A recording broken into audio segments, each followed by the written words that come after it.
அனைவருக்கும் வணக்கம். இந்த வீடியோவில் சதுரகிரியில் இருக்கிற இரட்டை சிவலிங்கம் பற்றி பார்க்கலாம். கணவன் மனைவி ரொம்பவே சந்தோஷமாக வாழ்ந்துட்டு வந்திருக்காங்க. கணவன் சிவன் பக்தன், மனைவி விஷ்ணு பக்தி. சண்டையே இல்லாத இவங்களுக்கு யார் பெரிய கடவுள் அப்படின்னு பயங்கரமான சண்டை வந்திருக்கு.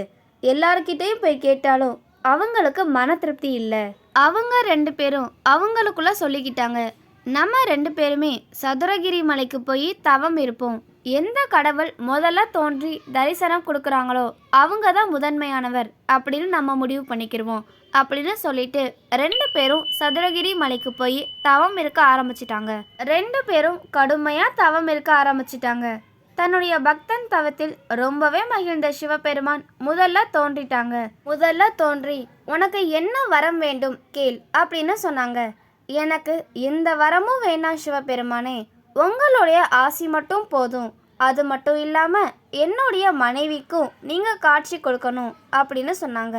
தன்னுடைய மனைவியை அழைச்சிட்டு என்னுடைய தவத்தில் மகிழ்ந்த சிவபெருமான் முதல்ல தோன்றியிருக்காரு பாரு, இப்பயாவது புரிஞ்சுக்கோ, சிவன் தான் பெரிய கடவுள் அப்படின்னு சொன்னார். அந்த மனைவி சிவனை பார்த்ததும் திருப்தியே அடையாமல் சிவன்கிட்டேயே போய், சிவபெருமானே, எனக்கு உங்களை பார்க்க கொஞ்சம் கூட விருப்பம் இல்லை, எனக்கு என்னுடைய விஷ்ணுவை பார்க்கணும் அப்படின்னு சொன்னாங்க. சிவபெருமான் உடனே விஷ்ணுவாக காட்சி கொடுத்துட்டாங்க. இப்போ ரெண்டு பேருமே தன்னுடைய தப்பை உணர்ந்து ஹரியும் சிவனும் ஒருவரே அப்படின்னு மன்னிப்பை கேட்டு வழிபடவும் ஆரம்பிச்சிருக்காங்க.